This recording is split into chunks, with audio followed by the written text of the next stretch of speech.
New business? Hard. Swiping it out? Easy. Move your business forward with Custom Ink. Big Savers provides soothing, non-medicated big savers. Easy to apply. Full family. Big Savers too. And try paper shower. All right, we'll get started in just a moment here.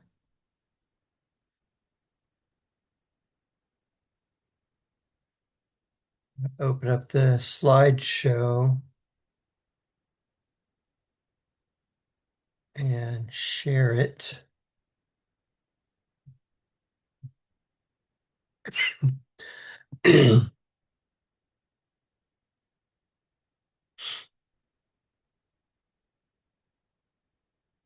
All right.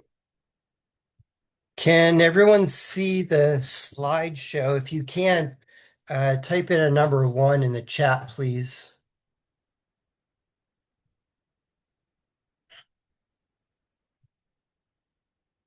All right. Thank you for that.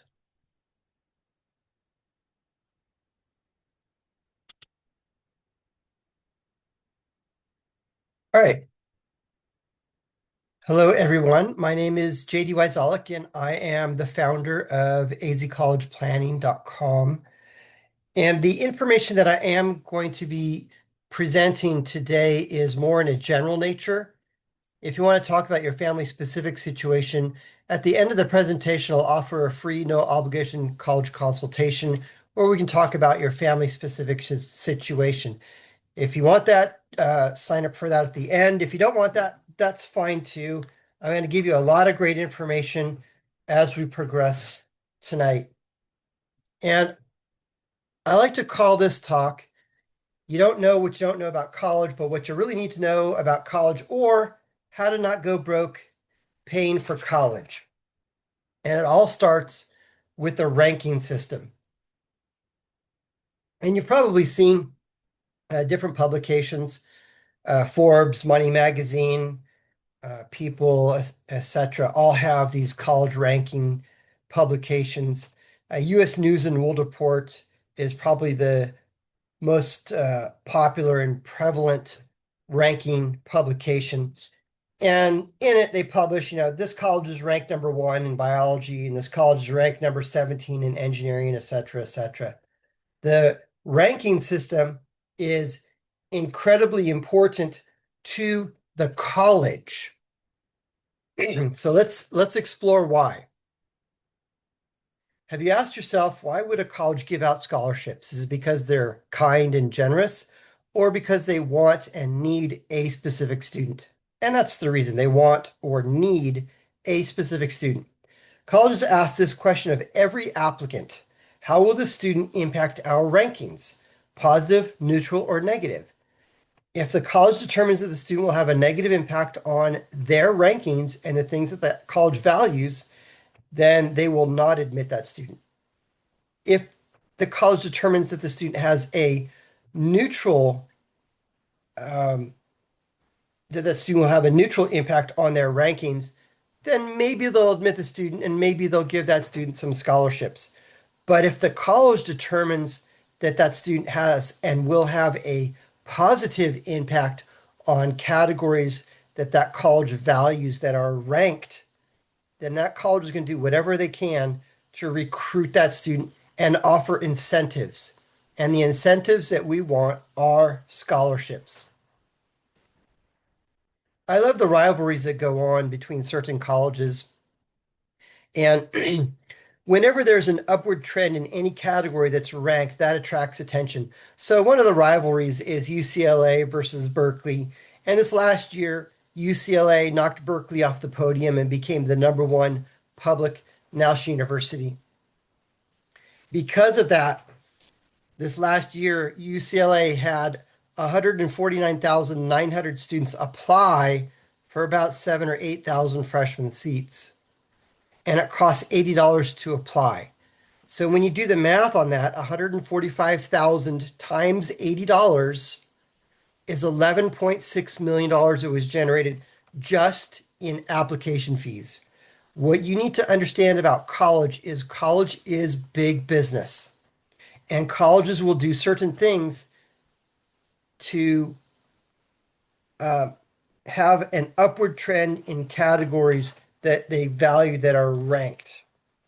And when they identify a student that they want that will have a positive impact on their rankings, they're willing to kick back some scholarships to those students because they know that they're going to make it up on the back end. So let me tell you Lynn's story. When Lynn came into the office, and when you and your student come into the office, whether it be an in-person meeting, and my office is in Scottsdale, or we can also do online meetings. Well, Lynn and her dad came into the office, and we were having a conversation, and I asked this question of Lynn, and I'll ask the same question of you and your student. Do you have any colleges that you're thinking about? Do you have any dream schools? And Lynn's dad said she's going to NAU because that's all I can afford. And I said, let's play the game. And playing the game is applying to 6 to 15 colleges. 10's kind of the sweet spot in the middle. So Lynn's dad hired us, and we helped Lynn with her applications, with her essays. We showed her how to properly promote herself to those colleges, so those colleges say, yes, we want this student because the student will have a positive impact on our rankings. And we helped her identify a handful of colleges. I don't remember how many colleges she applied to. I think it was like 7 or 8. Of those colleges, she was admitted to 5 of them, and then 2 of them fell off the wayside for one reason or another. And it came down to these 3 colleges: Willamette University in Oregon, Whitman College in Washington, the state of Washington, and Northern Arizona University, NIU, in Flagstaff. Well, the first college that admitted her was Willamette University, and she was offered $25,500 in scholarships per year, and dad's net cost was $20,000. Lynn was on cloud 9 for days. Dad, not quite so much. The next college that admitted her was NAU, and after scholarships and everything that was offered, dad's net cost was $10,650. And then the final college that admitted her was Whitman College, and they offered her $40,750 in scholarships and grants, and dad's net cost was $5,000 per year. So that's so she was offered that same scholarship each of the 4 years that she attended that college. She had to maintain a minimum GPA in order to renew her aid package, yes. But what's amazing is that scholarship package also covered 2 study abroad. She did one in Peru and one in Japan. So here's the question: why did that college give her an amazing scholarship package? It's because that college needed her, wanted her, and that college identified that she had a positive impact on one or more categories that was ranked that college values. Yes, she had some good grades and some decent test scores in that. However, one of the categories that college valued was girl going into a mostly male-dominated major. Don't ask me which one. I don't remember what it was off the top of my head. And another category was Arizona kid going to this college in the state of Washington. So now Whitman can go back to the ranking publications and say, we have geographic diversity. We've got kids from here, East Coast, West Coast, Central Coast. We even have students from Arizona attending our college. So that ranking went up in that category and attracted more attention the next year. And I'm now really happy to report it is Dr. Lynn. So I'm super excited for her future in that. An important question that we want to ask is we want to find out what a college values, then do that. So in the case study of Lynn, we instructed her with which activities she should focus on in high school, what colleges she should apply to, because those colleges would value her and identify her as a prime candidate that would have a positive impact on categories that college valued that was ranked. And we showed her how to properly market herself, promote herself to those colleges through demonstrated interest. We also showed her what to write in her essays and edited her essays and how to follow up. And she did all those things that the college valued. The result was amazing. And I have a lot more examples of that as we progress through tonight's presentation. We're going to learn a few acronyms, and the first acronym we're going to learn is COA. Write this down. COA. COA, cost of attendance. Cost of attendance. The cost of attendance is the all-in price. It includes everything. It's going to include tuition, fees, books, lab fees, student ID card, parking pass, meal plan, and more. So here's a question for our audience today. Can anyone guess, or maybe you know, what the in-state cost is at ASU, Arizona State University, for in-state for 1 year? What is that? Type that in the chat right now. And the winner will get a thumbs up from me. So anybody want to guess what the cost is for 1 year cost of attendance at ASU is? We'll give you 10 seconds, 40K for that. Anybody else want to take a wild guess? Okay. Whoever put in 40K, you are very, very close. It's $37,354 for in-state. Now, if your student, and that's going to be true for the three Arizona State schools, ASU, U of A, and NAU. They're all hovering around the same price at about $38,000. Now, if your student wants to attend the honors college, so U of A honors, NAU honors, or ASU Barrett honors, you can add some dollars on that. And yes, we are popping that $40,000 per year for in-state. If you haven't visited some colleges and you live in the greater Maricopa County area, or whatever colleges are within a 50 or 70-mile radius of your home, go visit those colleges. So these are the three colleges that are here in Maricopa County: ASU, Grand Canyon University, and Arizona Christian University. If you haven't visited colleges, please go and sign up on their website and go on an official visit. And the reason why I'm asking you to visit these colleges, if you are within a 30-minute or maybe an hour drive of any of these campuses, go visit. And the reason why I'm asking you to do that is because it's not a big time commitment. Half an hour, maybe an hour drive from where you live to any one of these campuses. So it's not a big time commitment, and it's not a big money commitment. You don't have to buy an airline ticket or anything like that. And these three colleges are three very different colleges. We've got ASU, which is a large public school. In fact, ASU is the largest national public college.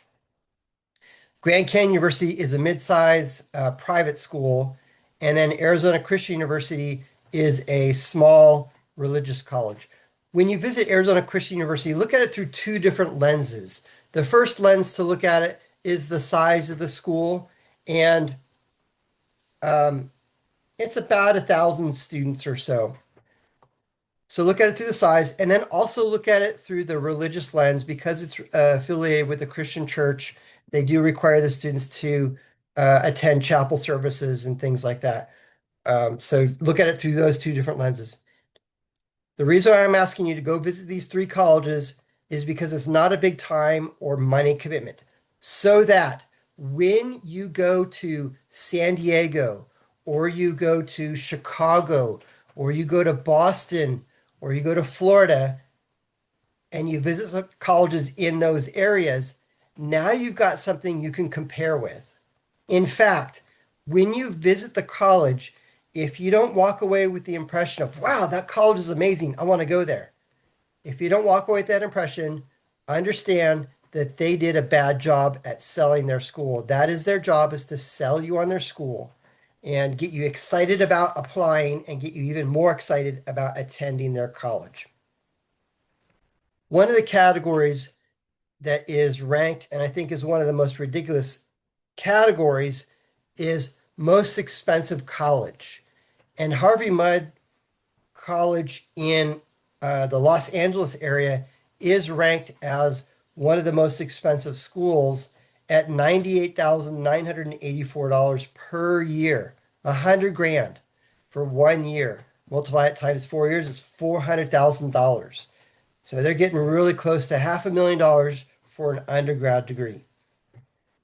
NYU is hovering around the same $96,900, and UCLA out-of-state cost is $80,739. If you really want to scare yourself, do this. Go to the college's website, and in the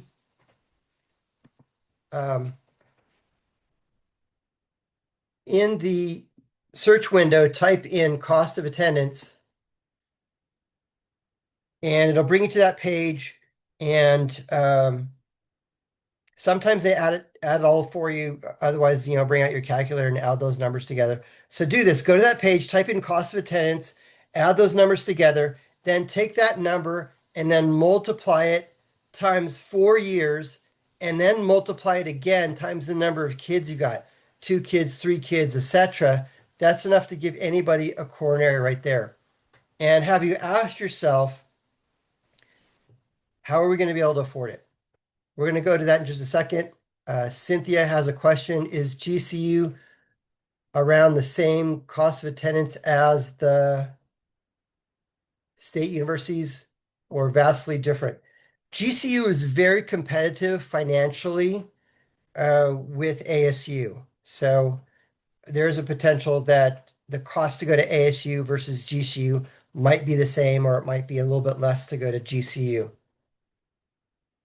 So have you asked yourself, how are we going to afford to pay for that? And I've talked to literally hundreds of families, and these are some strategies that they've told me as ways to pay for college. And these might be some things that you might be thinking about as well. And always the first one that pops up is, my kid's going to get a private scholarship. So let's put a definition on what private scholarship is. That is a scholarship that your student applies for and wins. So if your student receives an email or a letter, and that letter says, congratulations, you've won this scholarship, and your student did not apply for it, it's a scam. Especially if that letter says, mail us $100 and we'll tell you which one you've won. That is absolutely a scam. So first, your student has to apply for it.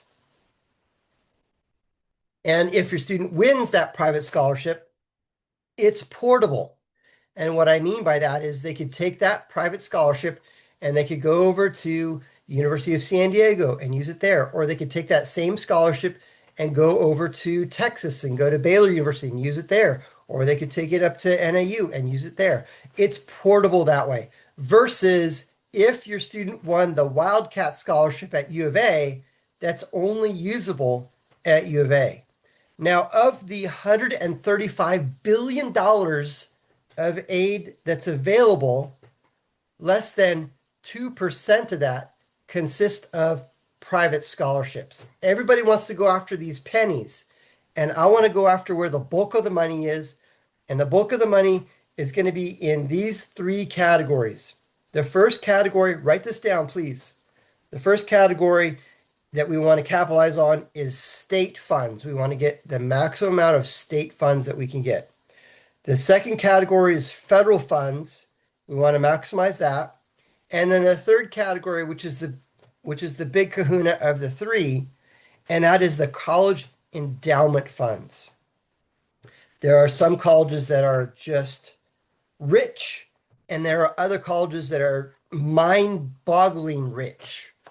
Harvard claims the #1 spot as being the most wealthy college at $40 billion in their endowment. If you want to do something fun, go to Google and type in the name of the college and endowment and take a look at what that is.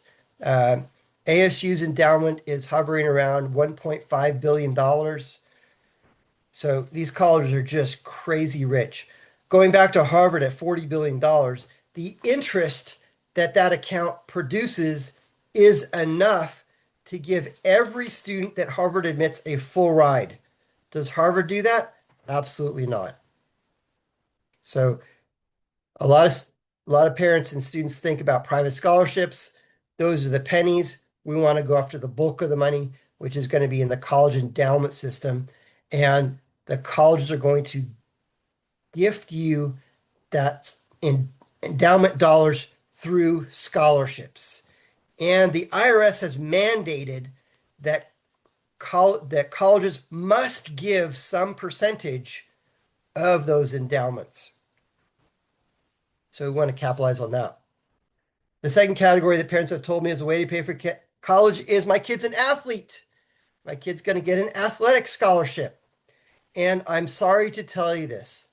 Unless your student is the next NFL, NBA, or the next Olympian, the likelihood of getting a full athletic ride probably not going to happen. If you go to the NCAA's website, the average men's baseball scholarship is $13,000. Now, here's what some colleges are going to do. They're going to take that $13,000 scholarship and they're going to split it between 2 or 3 or maybe even 4 or more baseball players so they can kind of stretch those dollars out. Now, where's the rest of the money going to come from? That's the question that we want to ask.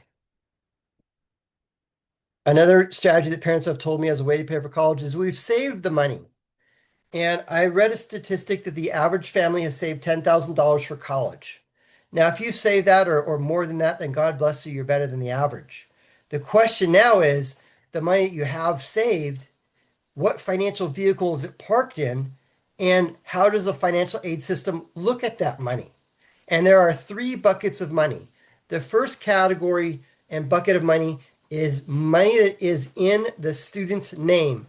And that gets assessed at the highest percentage, at 20 to 25%. The second category is money that's in the parent's name, and that gets assessed at a lower percentage at about 6%. So sometimes by rolling over who the owner is, no, the student's not the owner of this financial product. The parent is the owner of this financial product. Sometimes we can do that to qualify for more need-based financial aid. And then there's a third bucket, and that third bucket has an umbrella over it, and that umbrella is the retirement system. And anything that is parked in that bucket is not assessed in the financial formula. And there are some strategies that we can employ to maximize all of those things. Here's my disclaimer. Before you move money around or any of that stuff, you need to know what the ramifications are, both positive and negative. Sometimes it's smart to move money around, sometimes not. Each family situation is unique and different. And if you want to talk about that in the personal consultation, sign up for that at the end. JD, what about 529s? A 529 plan is really for the benefit of the college. And let me explain. And if you have money in a 529, you must report it on the financial aid forms.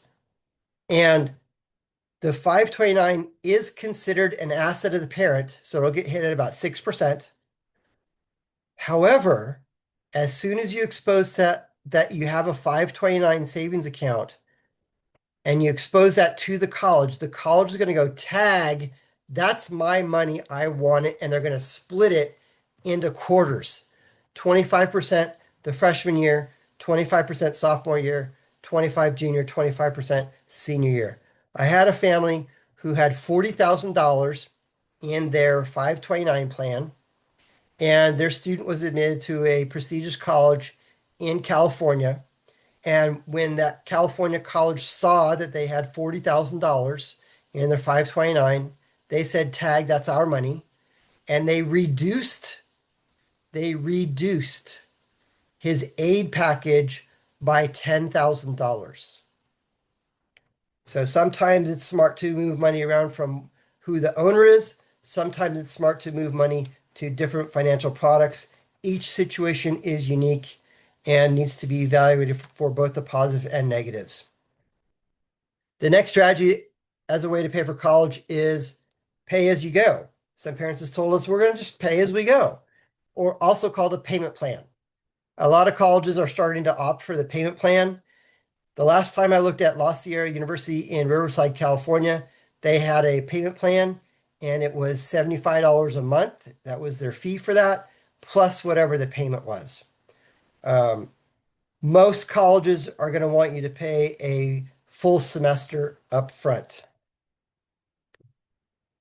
The fifth strategy as a way to pay for college that parents have told me is we're going to borrow the money through a loan. And there's a loan called the PLUS loan, PLUS, and that stands for Parent Loan of Undergraduate Students. And theoretically, until things get changed, theoretically, if a student was admitted to Stanford at $95,000 per year,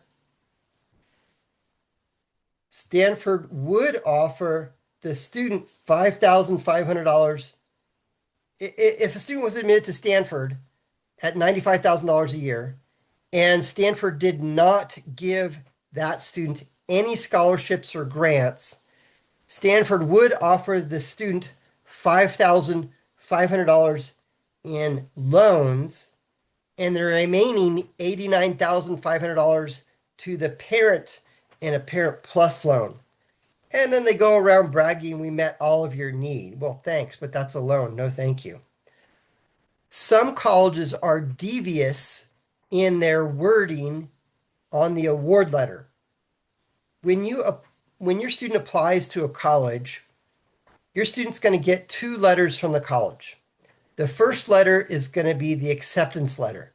And the acceptance letter, if your student applies early action or rolling admission, they can hear from the college sometime in the fall. If your student applies regular decision, your student could hear back in the spring. And the acceptance letter reads like a letter, and it's going to say, congratulations, you're admitted, we accept you. Sometimes on the acceptance letter, it might state on there, we're giving you $1,000 or $2,000 in scholarships. Whatever's being offered on that acceptance letter is there to tease you. It's not the final offer. Then several weeks later, or maybe even several months later, you'll get a second letter from the college, and that's called the award letter or award offering. And the award letter is going to read like an invoice. It's going to list all the numbers. It's going to tell you what the cost of attendance is, and it's going to break it down. So it's going to say, for example, at ASU, tuition's going to be about $14,000. Room and board's going to be about $16,000. And we've got some additional fees. And then you got your books, blah, blah, add all that together. That's going to be $38,000 to $40,000. It's going to state that on there. And then it's going to also state what scholarships, grants, loans, or whatever else the college is offering to entice you and your student to choose their college. I had a family come in for the free consultation, and they were showing me their award letter from this college in Colorado, and they were super excited because they thought they had a $25,000 scholarship, and it said PLUS 25,000, and they were so excited. And I had to say, I'm sorry, that's not a scholarship, that's a loan. I'm happy to report they didn't go that route. In fact, if you go to my website and click on testimonials, you can see exactly what Courtney's mom posted. Courtney graduated from a private college. She graduated 100% debt free, and parents did not take out any student loan debt either. That's exactly where we want our students to start their lives, without that student loan baggage. The sixth way to pay for college that some families have told me as a way to pay for college is we're going to take money out of our house with an equity line or a cash out refinance or something like that. I'm not going to go to details on that. You know what that is. And then the next one is liquidate retirement accounts. Please don't do that. Retirement accounts are for retirement. So these are some ideas families have considered as ways to pay for college. Please do not throw out a college based only on the sticker price. So as an example, if you look at a school like Pepperdine, which is $90,000 per year, a lot of families will look at that and go, there's no way we can afford that. We're not even going to apply there. Well, first off, you need to understand that Pepperdine has $1 billion in their endowment. And when they identify a student that will have a positive impact on their rankings, they'll make it financially viable for your student to attend that college. So don't throw out a college based only on the sticker price. Why? Because private colleges know they must compete with in-state costs. And if a college really wants a certain student because of that, they determine that student's going to have a positive impact on their rankings, that college will make it feasible for your student to attend by offering your student scholarships. And I just showed you the example of Lynn. I'll show you a few more examples as we progress. This is where we at azcollegeplanning.com, where we really excel in showing your student how to properly present themselves to the college so that college looks at your student and says, yes, we need your student because your student will have a positive impact on our rankings, and we will entice your student to attend by offering you some scholarships. An important question to ask each of the colleges that your student's going to apply to is, what is the average timeline for students to graduate from your college? How long is it going to take my kid to graduate from your college? And the average graduation timeline at a public college is 6 years. Six, S-I-X, six. If you go to my website, azcollegeplanning.com, and click on college results, type in the name of the college, it'll bring you to that page. And here we have ASU, and the 6-year graduation rate for ASU is 66%. 66%, almost 3 out of 4 are taking 6 years to graduate instead of 4 years. Why? Well, one reason is because they're trying to get into a class. I need to get into this 100 level class before I can get into the 200 level class. And that 100 level class is full. And then they got to wait till that cycle comes back around. If it's not offered the next semester, then they got to wait till the next year to try and get into that class. I do have a strategy on how to get into those full classes. We could talk about that later on. That's one reason, because classes are full, I can't get in. But the most prevalent reason why it's taking these students so long to graduate is because they flip-flop between majors. You know what? Business major sounds interesting. I'll try it. No, I don't want to be a business major. I think I'll try architecture. I always like to draw houses. I don't want to do that. Oh, philosophy major. That sounds really cool. No, I'm back here. I'm undeclared. Every time a student changes majors, that pushes the graduation window out further and further and further. So one of the things that we do at AZ College Planning is we can help your student identify what major and what career to go into and study in college, and do that research now while they're still in high school. And we do that with our award-winning career assessment tool. We'll plug your student into that. It'll ask your student a handful of questions, and your student will answer those questions, and it will generate a list of occupations. You click on the occupation, and it will generate a list of majors. You click on the major, and it will generate a list of colleges, and we'll make our recommendations based on that list of colleges, which colleges to consider applying to, because it has the major and the program that you want to study. Of course, that, yes. The third is you have a higher probability of being admitted based on our strategies, and you have a higher probability of getting scholarships based on our strategies as well. So we'll look at your students' demographic and help them promote themselves to the colleges. So those colleges say yes, you'll make a positive impact on our rankings. Here's my story. That's me. That's my high school senior picture. I think I look pretty good in a bow tie. I met with my guidance counselor, and I still remember today. I walked into her little tiny office, and she said, "Hi, JD. Hi, Miss Nuss. How are you?" And Miss Nuss says, sit down, please. And I sat down and she says, JD, you're a good artist. You should be an art major. Okay, next. And that's how much time I spent with my guidance counselor. No offense to any guidance counselors, they're overworked and overbooked. I went home and I thought about it for all of about 37 seconds. And I thought, artists don't make any money. I don't want to be a starving artist. I want to do something else. And at that time, in my senior year, early in my senior year in high school, I was talking to a friend who was a freshman at Biola University in Los Angeles. I was talking to him on the phone and he says, JD, you got to come to this college. It's so awesome. We have the most amazing beach bonfire parties. And we had some good beach bonfire parties. And the girls here are super cute. I'm like, okay. And then I asked the question, do they have a graphics department? And he says, yeah. And I said, dude, I'm in. And that's how much thought went into me picking my career major and college and all that stuff. And I ended up going to Biola. And in my junior year of college, I was talking with Professor Craig, and he said, JD, there's this internship opportunity that's available. I think you should apply for it. And if you do, I'll write your recommendation letter. I applied for it. He wrote it. I got it. And I got a internship at a graphics house in my junior year in college and decided I don't want to do this the rest of my life. And had to reset and all that. I really recommend that for your student as well. Not waiting until your junior year to look for an internship, but do that early on in your freshman year of college, or even better, while you're still in high school.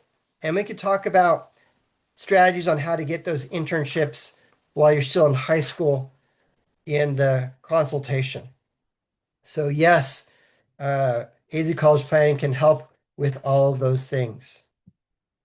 Let's move on to the two main financial aid forms, the FAFSA form, which is the federal form, and FAFSA is an acronym, Free Application for Federal Student Aid.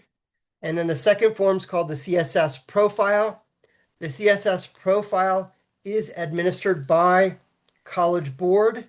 College Board is the same entity that creates the SAT test, PSAT, AP, CLEP, and a handful of other things. There are some major differences between the two forms, and there's a lot of similarities between these two forms. The FAFSA is a static form. Colleges cannot ask additional questions, nor can they subtract questions. While the CSS profile asks all the same questions that are on the FAFSA, colleges can ask more questions in the supplemental section of the CSS profile.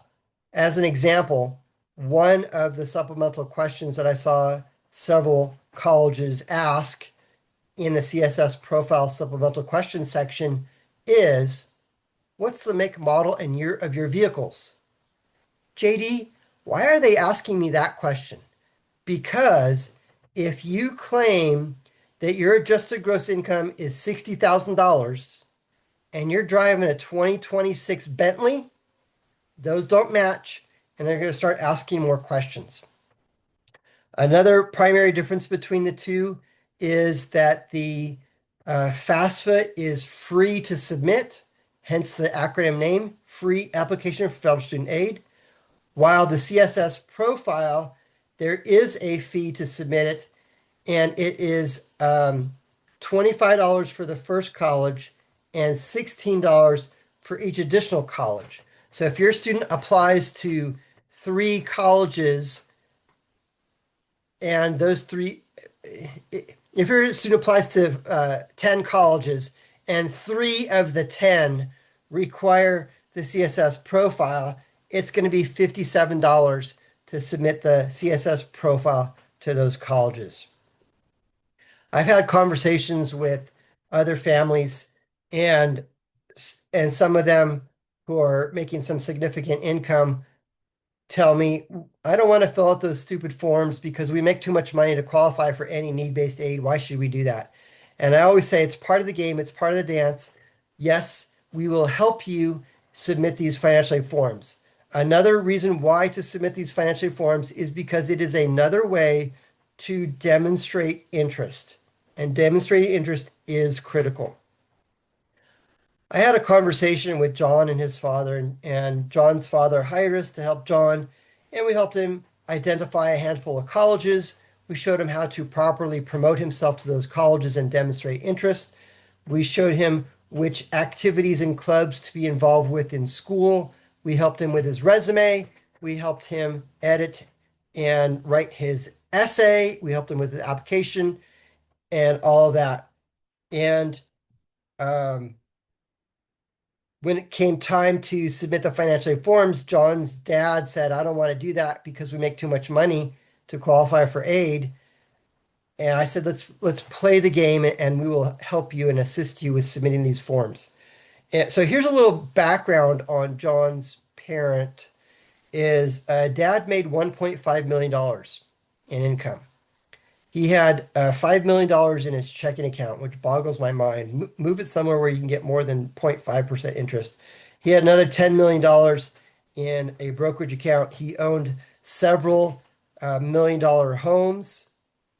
And based on all that, we're not going to get any need-based aid at any college. And I said, let's play the game.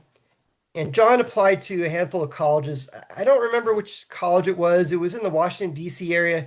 It was either Georgetown or George Washington University, which is predominantly a need-based aid only school. And what need-based aid only means is if the college admits a student and the college determines that that student does not qualify for any financial need based on the college's formula, then that family is going to pay full price to go to that college. Well, we showed John how to properly promote himself to those colleges, and that college looked at John and says, yes, we like John. He's going to have a super positive impact on the categories that we value that are ranked. And oh, we like dad too. And they ended up giving John a half scholarship of about $30,000 per year to attend that college. And John's parents were super ecstatic about that. Some colleges are going to require the FAFSA form. Some colleges will require the FAFSA and the CSS profile form. And some colleges are going to, I'll give you an example of, I won't tell you the name of the college. I'll just give you their initials, USC. So USC is notorious for rejecting students in if USC does not receive everything that USC is asking for from the student. And USC does ask for both the FAFSA and the CSS profile. JD, why are they asking for that? Because USC wants to know, if we admit you, can mom and dad pay? So those are the two financial aid forms, the FAFSA and the CSS profile. And we have some proprietary tools that we can use to help maximize all aid and help and assist you with submitting these forms. Wait for it. The number one way to get more money from a college is apply to 6 to 15 colleges and negotiate. If you ask the college if they will negotiate, they will flat out tell you no. However, that is not true. Here's a story about Danielle. When Danielle and her parents came into the office, it was the beginning of her sophomore year of high school, and they hired us. And I asked Danielle and her parents, have you visited any colleges yet? And Danielle's father says, no, we haven't visited any colleges. We're going down to Tucson in a couple weeks for a family vacation. While we're there, why don't we take the time out and go visit U of A? I'm like, yes, go do that. And they did sign up for the tour and went on the tour. And when Danielle and her family came back from that family vacation, I had a conversation with Danielle, and she said, I love U of A. I want to go there. It's my favorite college. In fact, it's the only college I'm going to apply to. And I encouraged her and I begged, please apply to more than one college. The worst thing a student can do is apply to one college. Because if that student applies to one college and that student is admitted to that one college, other than that college saying, yes, come to my school, what else does that one college have to do? Nothing. If that one college now has to compete with 2 or 3 or 4 or 5 or more colleges, then that college must offer some form of incentive. And the incentives that we want are scholarships. So Danielle agreed and she applied to a handful of colleges. We knew that she was going to get admitted to U of A based on her grades, and jump forward to March of her senior year of high school. Dad calls me on the phone and says she was admitted to U of A. Hey, congratulations, awesome. And Dad said her award letter is 0. No scholarships, no grants, only loans. I don't want to pay full price. What do we do? I said, what other colleges was she admitted to? And did those other colleges give her some scholarships? Oh, yeah. NAU gave her some money. And I said, okay, take the NAU award letter, go down to U of A and say, they gave me this. What can you do? Not only did U of A beat the other college offer, they also offered Danielle an iPad. Danielle was super excited about the iPad. Dad was more excited about the scholarships. So if you ask the college if they negotiate, they will tell you, no, we don't do that. And that's another area that we can help, showing you how to negotiate properly with a college. Oh, here's a story. Dad, another family hired us, and Dad called me on the phone and said, I heard that you said that we could negotiate with a college, and I tried to negotiate with ASU, and they said no.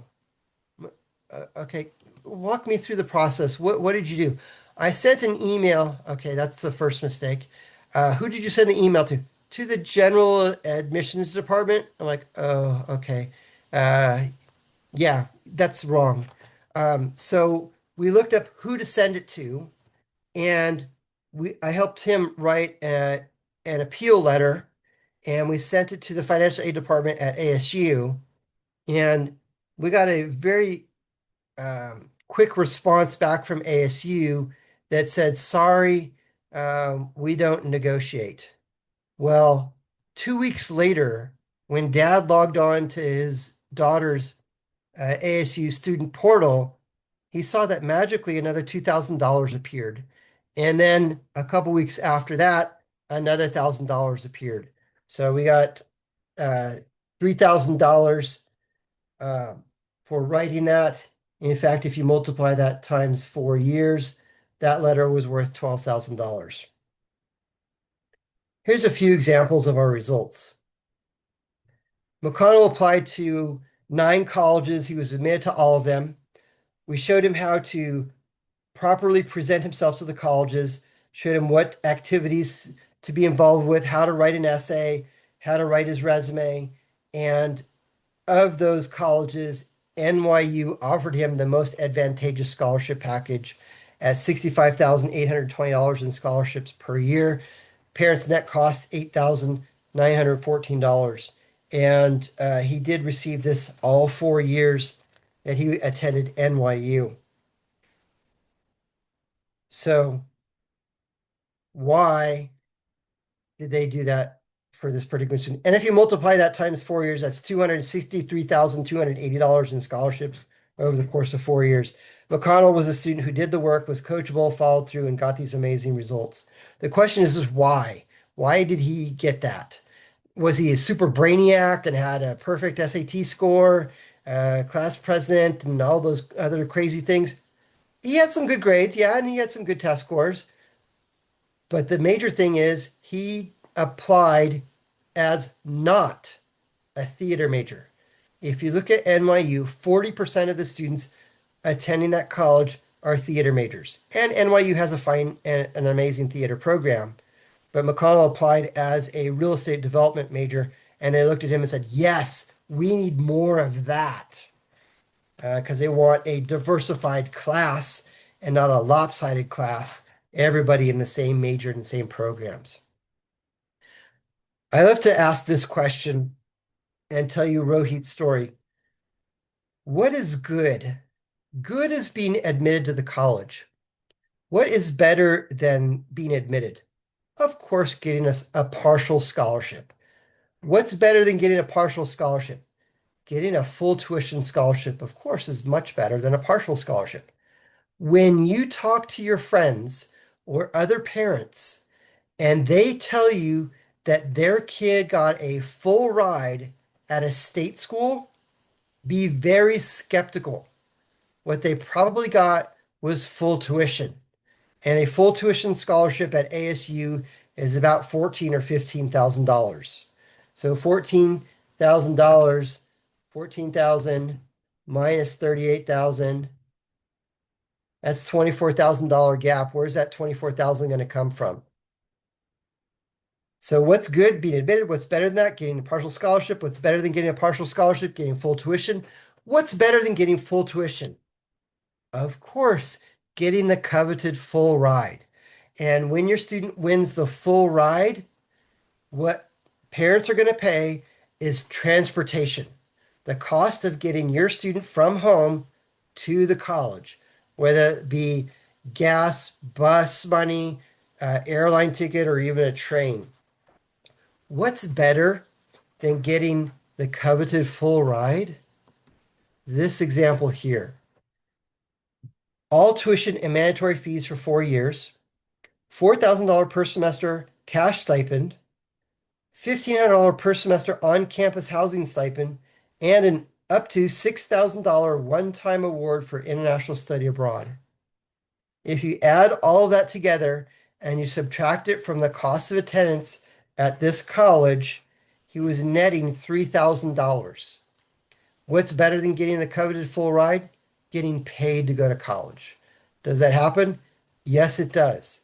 If your student wants to aspire to try and achieve these types of amazing results and get paid to go to college, give me a call. Let's schedule a free consultation.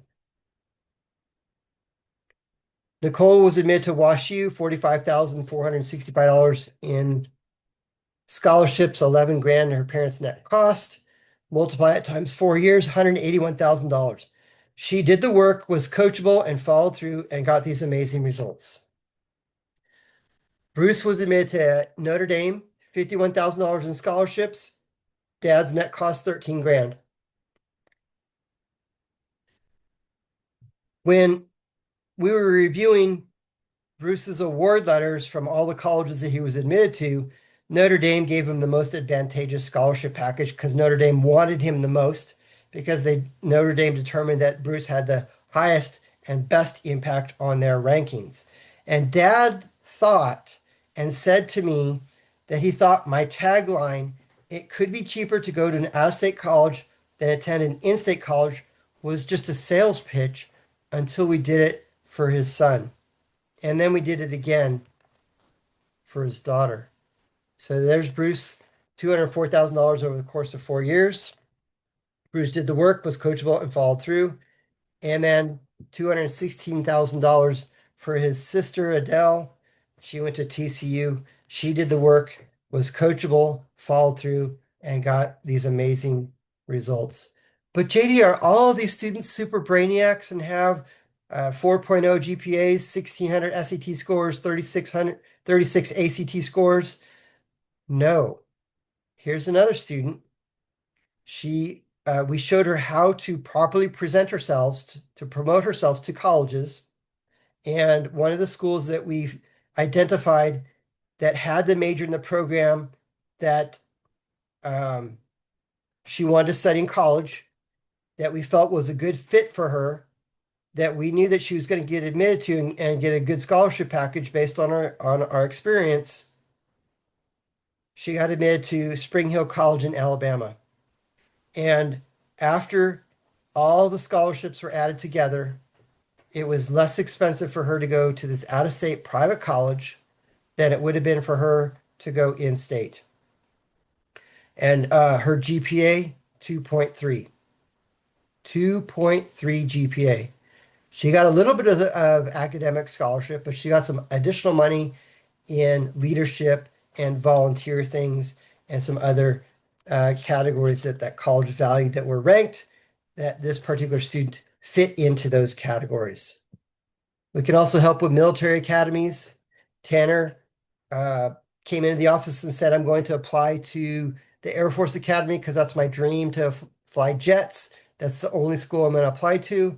I said, please play the game, apply to all the military academies, apply to all the ROTC programs, and have a backup plan. Tanner agreed to all that.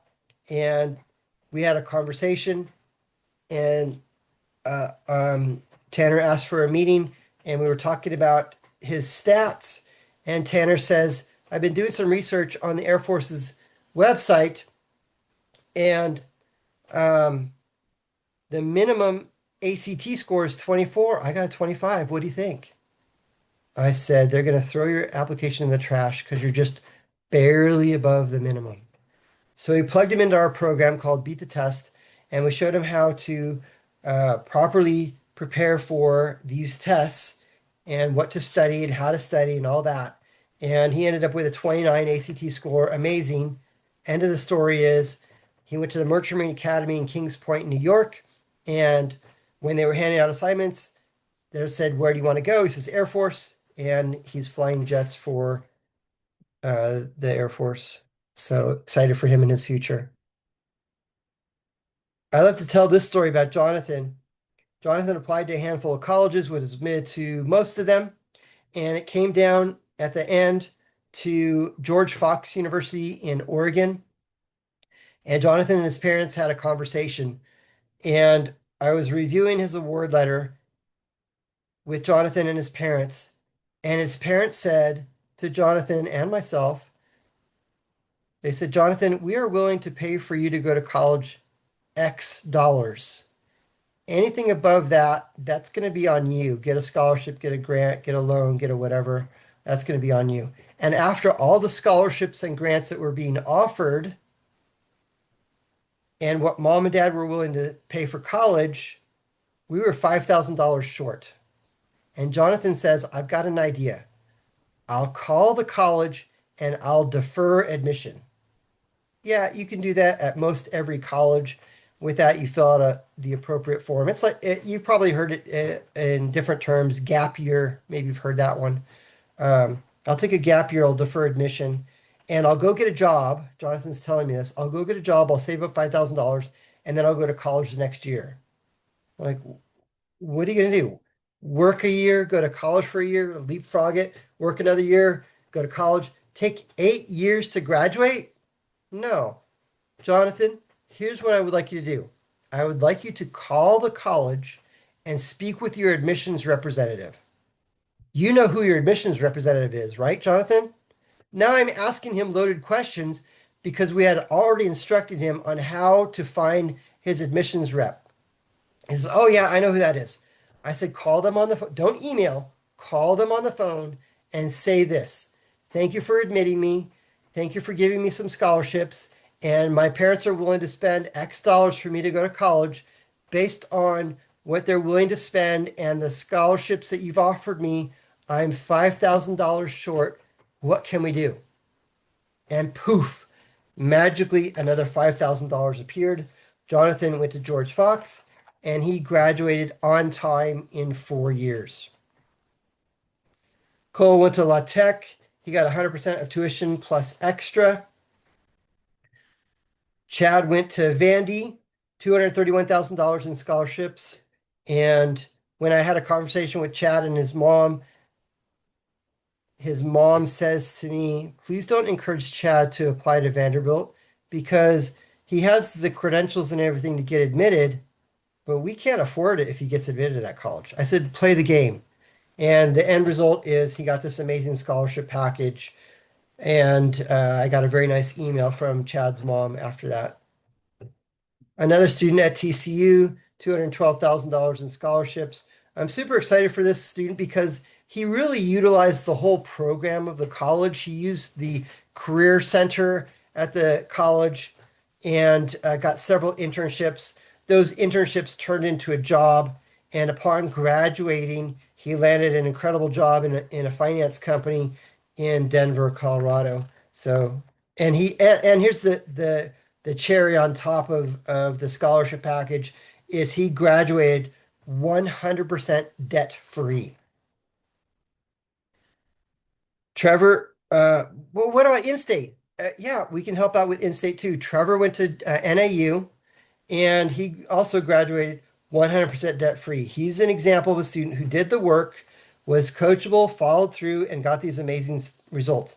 In-state, out-of-state, private colleges, there are specific strategies that we can employ for each of these different colleges. And Trevor graduated 100% debt free. That's exactly where we want our students to start their lives when they graduate college, debt free or as close to zero as possible. Jared was admitted to IIT, Illinois Institute of Technology, $39,000 in scholarships times 4 years, $159,000. It was less expensive for him to attend this out-of-state private college than it would have been for him to go in-state. Loyola Chicago, we appealed at this college, and originally they offered $28,000 in scholarships per year. We appealed and we got an extra $2,000, $2, $4, $6, $8,000. That appeal letter was worth $8,000. Yes, love it. I want to help tell your students' success story, and this is how we're going to do it. The services that we provide at AZ College Planning include one-on-one meetings, personalized, compassionate guidance with motivating support that keeps your student on track and confident in their college journey. We also have a variety of different classes. I mentioned the Beat the Test class. We have a How to Study class, the Influencer Promotion class, Resume class, Essay class, and a couple parent classes and more. So the one-on-ones, the classes complement the one-on-one meetings. If you would like to come in for a free, no obligation college consultation, please click on the link or send me an email, jd@azcollegeplanning.com.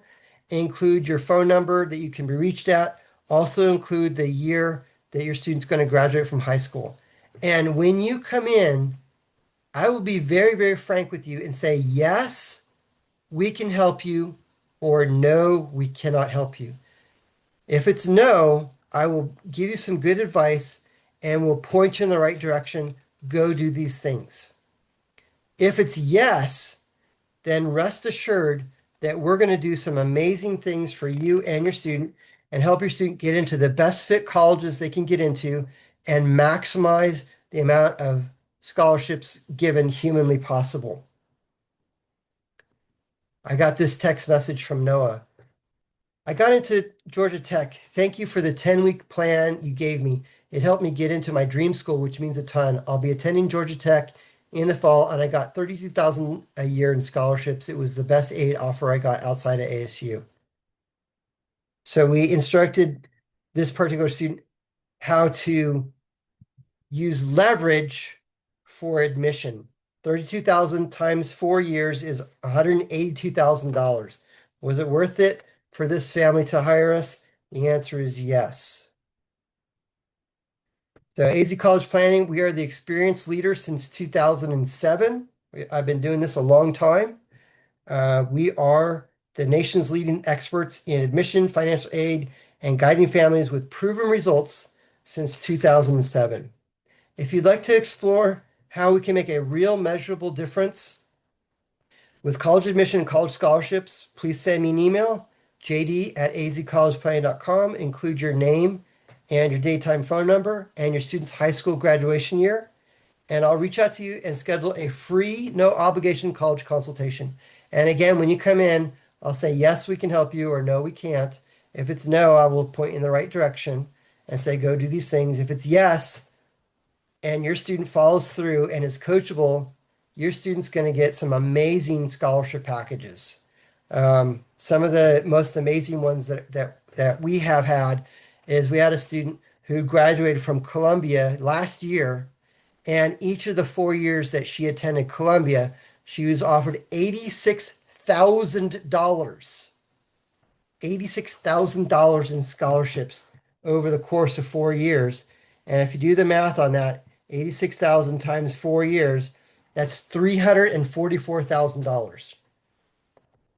It was less expensive for her to go to that private Ivy college than it would have been for her to attend an in-state school. And this is what I want to help you and your family achieve is help your student get into an amazing college at the lowest possible price and graduate in 4 years or less with a viable degree that your student can immediately go get a job and become a productive member of society. That is our ultimate goal, is to help your student get into their career and get done on the cheapest side possible.